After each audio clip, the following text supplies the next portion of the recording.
Ladies and gentlemen, welcome back to the channel, and today the first major update went live on Call of Duty Black Ops 4. When Treyarch said this was going to be a major update, they weren't kidding, man. I have been following Call of Duty for over 10 years now, and this is definitely one of the biggest updates I have ever seen. This update covers everything from weapon tuning, to new game modes, to zombies changes, to sound redesign, to perk changes, and score streak changes, and specialist changes, and a whole lot more. So without further ado, ladies and gentlemen, let's go ahead and cover everything that today's update has to offer.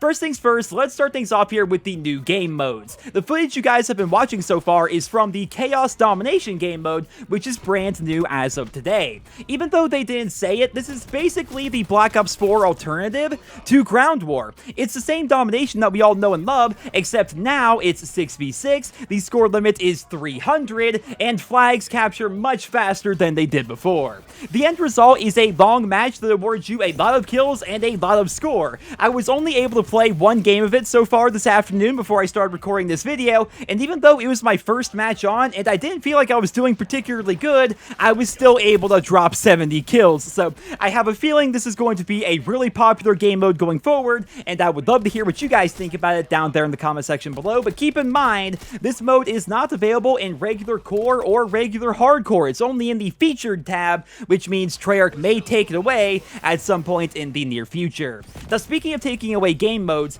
Gun Game is back, but it's back for a limited time. It's the same gun game that we all know and love, though sadly it will be going away on November 6th. This appears to be part of Treyarch's content update strategy for Black Ops 4, which is actually something we've seen quite a bit of over the course of the past couple of years here in the Call of Duty franchise. Instead of giving us party modes like Gun Game and Slasher and Prop Hunt at launch, instead they occasionally re-release those modes to us for a limited time before taking them away. That way they can have an excuse to have them be part of an event or make events even more special with the addition of those modes. We've seen it time and time again here in the Call of Duty series, and it appears they're going to be doing the same thing this year with Black Ops 4. So once again, if you like Gun Game, enjoy it while you can, because it will be going away in 1 week's time on November 6th. Finally, they removed one more game mode from Black Ops 4 today, though replace, I think, is actually a more accurate phrase. They took the Mercenary Capture Mosh Pit and replaced it with Mercenary Deathmatch Mosh Pit. It's basically the same idea, except instead of playing Control, Domination, and Hardpoint, the modes are now Team Deathmatch and Kill Confirmed, with, of course, no parties allowed. That pretty much does it for all the new game modes, so now let's go ahead and dive deep into all the weapon balance changes and all the tuning updates. Keep in mind, guys, there are lots of changes to go over here in this video, which is why this video is so freaking long. So to help keep things clear, I am going to be putting the changes on your screen as I cover them. First up, let's talk about the submachine guns, because I feel as though one of the biggest criticisms of the Black Ops 4 multiplayer is that the assault rifles completely dominate the submachine guns at pretty much every range. It appears that Treyarch agrees with us, but they decided to make changes that aren't exactly the ones we thought they were going to make, but I think they could actually work out in the long run as well. So allow me to explain. The MX-9 has received a buff to its damage at range, but to go along with that, they also nerfed the high caliber attachment on that gun, so it can no longer get a 4-shot kill. The Cordite also received a buff to its damage range, but its belt feed operator mod was nerfed by making it overheat faster. The quad shot operator mod on the GKS was also nerfed. There is now slightly more time in between bursts, and the dual wield SOG 9s were also nerfed. They are now less accurate than they were before. You may hear all those updates and think to yourself, well, what the heck, they didn't even really buff up the SMGs. The only SMGs that actually got a buff were the MX-9 and the Cordite, and it was only to their damage at range. Well, it appears that what Treyarch is doing is they have decided to nerf all of the assault rifles to be more in line with the submachine guns, instead of making the submachine guns be as good as the assault rifles. I think what they're doing is actually the best thing for the game so far. Of course, it's the first day, we really don't know how well it's going to play out, but I feel like if they were to to have buffed up every SMG to be as good as the assault rifles, well then what would the point of using an assault rifle be, right? There has to be a bit of disparity between SMGs and rifles, which is what they're going for. They have nerfed down every rifle, like I said, and what they actually did is they took every assault rifle in the game and they reduced its aim down sight speed, and they also reduced the movement speed while you're aiming down sight. So basically, while you're strafing with an assault rifle, you now do that much slower than you did before, which should give submachine guns a bit of an edge in that respect. They also nerfed the ICR and the Vapor even further, so let's go ahead and cover that now.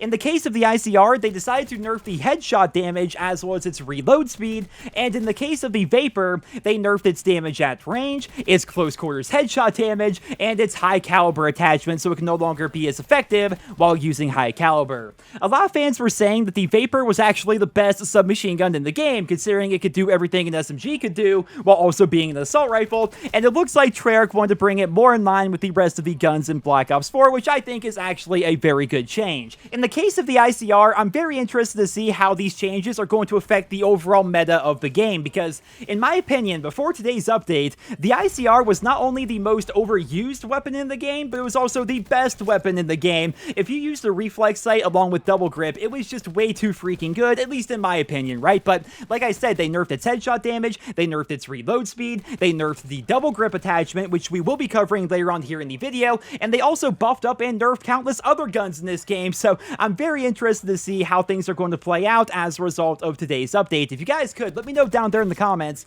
what weapon do you personally feel as though is the best all-around weapon so far here in the Black Ops 4 multiplayer? I would be very interested to hear about that, but moving away from assault rifles and submachine guns, let's go ahead and talk about the tactical rifles. The ABR-223 received a lot of changes today. They buffed up its damage at range, as well as they improved its hipfire accuracy while using laser sight and laser sight 2, but they also decided to nerf the repeater operator mod by making it take longer to accelerate, and they also decided to nerf the movement speed bonus of the stock attachment, which is definitely a pretty interesting move. To go along with the ABR buffs, the Swordfish was nerfed by reducing the effectiveness of high caliber, and they also decided to reduce the extra clip size that you get while using the Pentaburst operator mod. If I could just ask you guys, that's pretty much all for the tactical rifles, by the way. If I could just ask you guys, how are you holding up so far? Because keep in mind, we are this far into the video, and we aren't even halfway through all of today's changes. We still have a lot more to go over. Like I said, this freaking patch is absolutely massive. And moving on over to light machine guns here, they pretty much decided to nerf every single one of these across the board, starting off with the Titan, which is definitely one of the most popular guns here in Black Ops 4. So the Titan received nerfs to its headshot damage, its hipfire accuracy, as well as to the movement speed that you get while using the stock attachment. I feel as though these changes were necessary. If you guys haven't messed around with the Titan yet, especially even the default Titan class, that gun's ridiculously freaking good, like way too powerful in my opinion, and hopefully after today's update, it's not going to be nearly as powerful as what it was previously. The VKM also received nerfs to its damage, as well as its movement speed while firing, though it did receive a super tiny buff to its operator mod, because the Fat Barrel now fires smaller tracer rounds than it did before. The Hades did receive a buff to its steady grip attachment, which means it will now kick even less while that attachment is equipped, though its crossbar operator mod received nerfs to its movement speed as well as its accuracy. Next up, we have the sniper rifles, and if you guys enjoy using snipers here in Black Ops 4, you are going to be really happy with today's changes, because pretty much every sniper got better. Basically, what Treyarch wanted to do is they wanted to make it so all the other snipers were viable, while also not killing off the Paladin, which in the past they tend to do that, right? Like when they nerfed the DSR-50 into the ground. This time around, they're not doing that. They're making these snipers even better. So to that effect, the Koshka's damage has been increased from 120 up to 140. On top of that, they also decided to give a small buff to the movement speed bonus of the stock attachment while using the Koshka. Now, moving on over to the Outlaw, they increased its damage from 110 up to 130. They also reduced its idle sway, they increased its movement speed, and they also increased the speed bonus of its stock attachment, which, by the way, if you guys notice, they keep changing up the stock attachment on pretty much every weapon here in Black Ops 4. The SDM's clip size was increased from 10 up to 12, and they also reduced its idle sway. And finally, when it comes to the Paladin, the Stabilizer 2 attachment was buffed, the FMJ 2 attachment was buffed, but the High Caliber 2 attachment was nerfed, though it's not really in the way that you think. So basically, if your opponent has 200 health because they were boosted up by Crash, shooting those players in the the stomach with a Paladin with high caliber 2 will no longer get you a one-shot kill. I believe if you shoot them in the chest or the head, you can still get a one-shot kill regardless of the fact that they have 200 health, though I'm not entirely sure on that. So let me know down there in the comments if you guys are more educated on sniper rifles than I am, but it appears that Treyarch wanted to make sure that if you shoot them in the waist, you can't get a one-shot kill regardless, even if you're using high caliber 2 against somebody who has 200 health, which honestly makes sense. But regardless, it's not that big of a nerf really in the grand scheme of things. High caliber 2 is still a very good attachment on the Paladin sniper rifle. But that pretty much does it, guys, for all these snipers. Next up, let's go ahead and talk about the shotguns. But before we get too far into shotguns, I would like to say that I absolutely hate what they had to do to shotguns here in Black Ops 4. I mean, it honestly makes sense, right? If you're going to have submachine guns require 6 bullets to kill, you can't have shotguns running around consistently one-shotting people. But as somebody who loves using shotguns in the Call of Duty franchise, I really do miss that playstyle. My most used weapon in Black Ops 2 was the Remington 870. My most used gun in Call of Duty World War II was the combat shotgun. But here in Black Ops 4, I think I have like 25 total kills or something like that with the MOG 12, and maybe 5 of them were actually one-shot kills. It's really freaking bad what they did to shotguns here in this game. But of course, it does get better as you unlock attachments and operator mods, but apparently that's not going to be true after today's update, because what they did is they took the MOG 12 and they nerfed the one-shot kill range while using the choked barrel. So now it's going to be worse than it was before, and it could be argued that it was already pretty bad before. Now, in the case of the other shotgun in this game, the SG-12, that weapon was not changed in today's update, though they did say another update will be coming out very soon, which is basically going to nerf the flashlight operator mod, which if you guys haven't died to that yet, count your lucky stars. That thing is freaking insane. It's basically like the brightest flashlight you will ever see, and it makes it very hard to shoot at that target, especially when they're that close to you. In a future update, we don't know when, but in a future update, they are going to reduce the range at which that flashlight operator mod can affect your opponent's aim, which is a change that I think we're all pretty excited about. But last but not least here, guys, we have the pistols. In a weird turn of events, Treyarch has decided to nerf every single pistol across the board by reducing their aim down sight speed. They also decided to nerf the time in between bursts on the RK-7 Garrison, and they also slowed down its reload speed, which really doesn't make a lot of sense to me. You guys probably know better than I do because I barely touched the pistols here in this game, but nerfing every single one of them seems to be a bit odd, right? Like, I know lots of people use pistols in hardcore to complete challenges, but in regular modes, I don't think I've even died to a pistol a single time. I probably have, but of course, there's no way to actually track that because even though they said they were coming to the game, combat records are still not here in Black Ops 4. But regardless, ladies and gentlemen, that pretty much does it for all the weapon balance changes that were made with today's update. We can now finally move over to talking about specialists and attachments and score streaks and a bunch of other changes. I've got to tell you guys, man, this patch almost reminds me of that big patch that we had in Call of Duty World War II. Who remembers that? Like, we started calling the game COD World War II Remastered because they changed so much about the game, and it's starting to sound like that here with Black Ops 4. Like, they've changed up so many things. And to start things off here, let's go ahead and talk about the specialists because lots of very important changes were made here. Going in alphabetical order, Ajax was nerfed because his ballistic shield now takes longer to earn, and explosives can actually damage him now, even if his shield is facing the explosive. It's not going to be a ton of damage or anything, but he can actually take damage now, even when his shield is facing the explosive, which is definitely a pretty awesome change. Nomad was nerfed, well, specifically his dog was nerfed by reducing its health by 10%. Crash was nerfed because he was simply too good for earning score streaks. I'm sure you guys have seen that plenty of times if you pay attention to pub stompers, you know, people in Carnage and Doom and all those guys, right? Lots of people run Crash because he's really good at getting score streaks, though this time around he's not going to be so good because the score that you get for your teammates picking up your assault pack has been reduced from 50 down to 25. Firebreak's flamethrower was buffed because as long as you touch somebody with that flamethrower, they will now die, no matter what, to burn damage, unless they have the tactical mask perk equipped, which means finally, after all this time, we can have the old Black Ops 3 purifier back, and I'm pretty freaking excited about that. As somebody who really likes Firebreak, I am super excited that his flamethrower is now going to be good again. Recon received a nerf to the duration of his sensor dart, which is actually a very interesting change. I still feel as though Recon's the best specialist here in Black Ops 4, but he's going to be a little bit less so now that his sensor dart has a shorter duration than it did previously.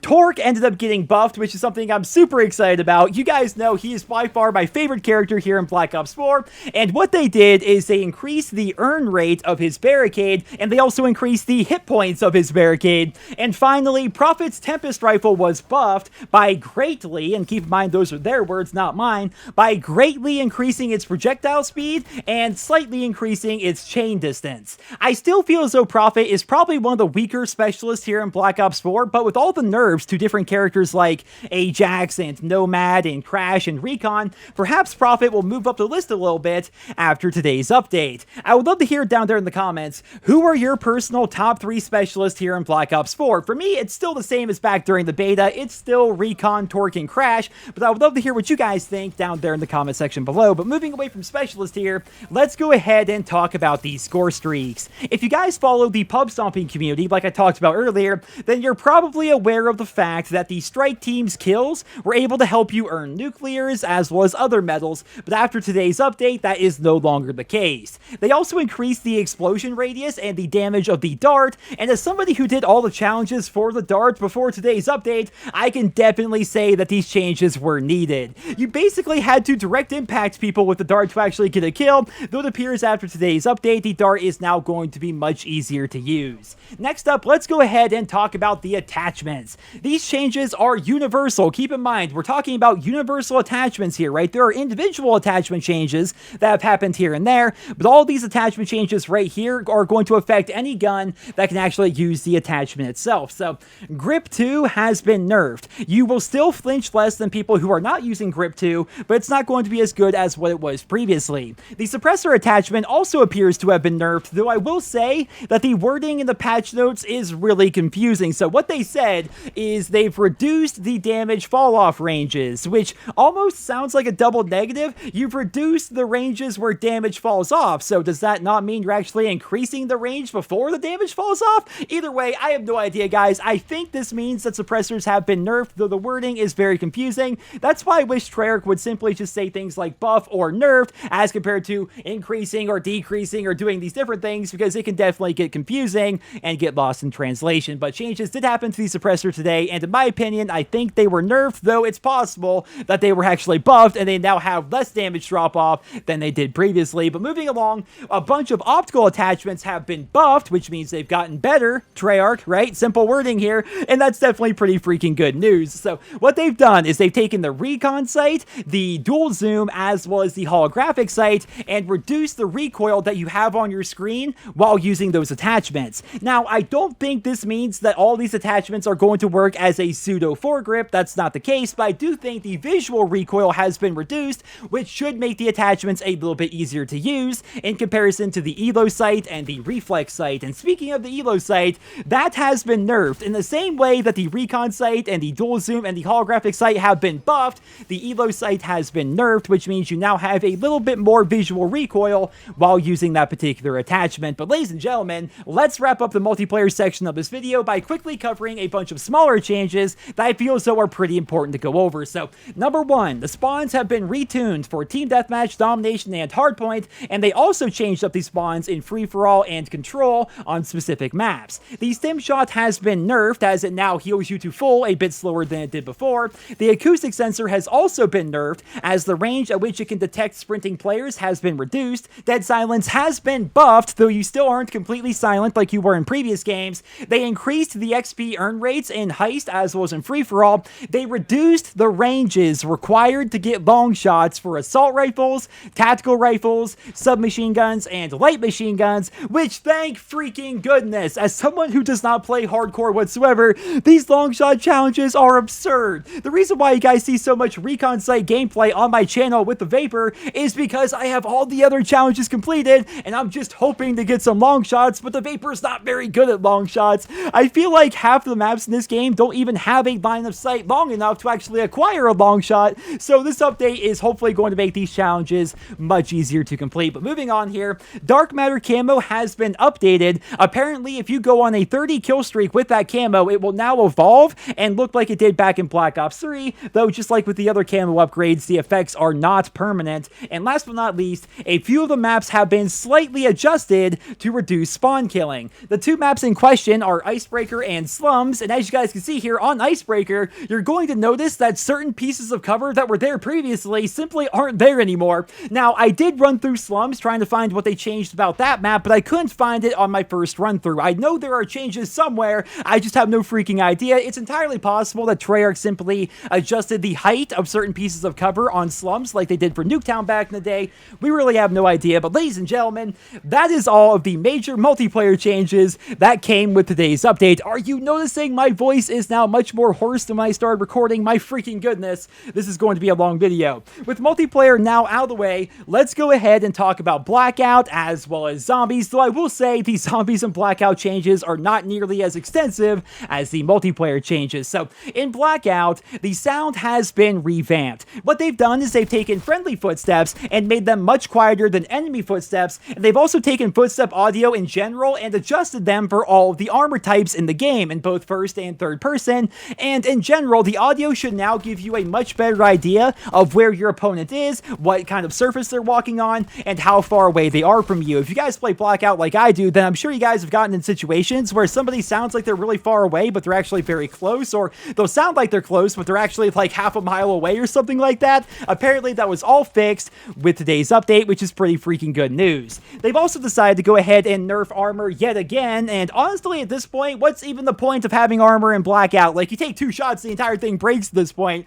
But what they've done is they've made it so anywhere on your body that has a damage multiplier, which I believe is like the upper chest, the neck, and the head, more damage to those areas will now pass through the armor than they did before. So basically, headshots, upper body shots, stuff like that becomes much more important when your opponent actually has armor, which just further makes armor even more useless while playing in Blackout. They've also gone ahead and activated all of the character missions for the original 10 specialists. Their challenges are still hidden and need to be found in-game, though some fans have already found out how to unlock Battery, and I'm putting that on your screen right now. If you were hoping to unlock the Zombies characters or any of the throwback characters like Menendez or Woods or Reznov, unfortunately they are still locked and will likely be tied to future events or future changes or additions to the black market. They've also decided to make it so you can now tag items on the ground for your teammates via the command wheel, which is going to be especially good when playing with random people or playing with a friend. Basically, you can mark an item on the ground, which will tell your friend, hey, this item's over here, go ahead and grab it. Not really needed if you have a microphone, but still it's kind of a cool piece of functionality regardless.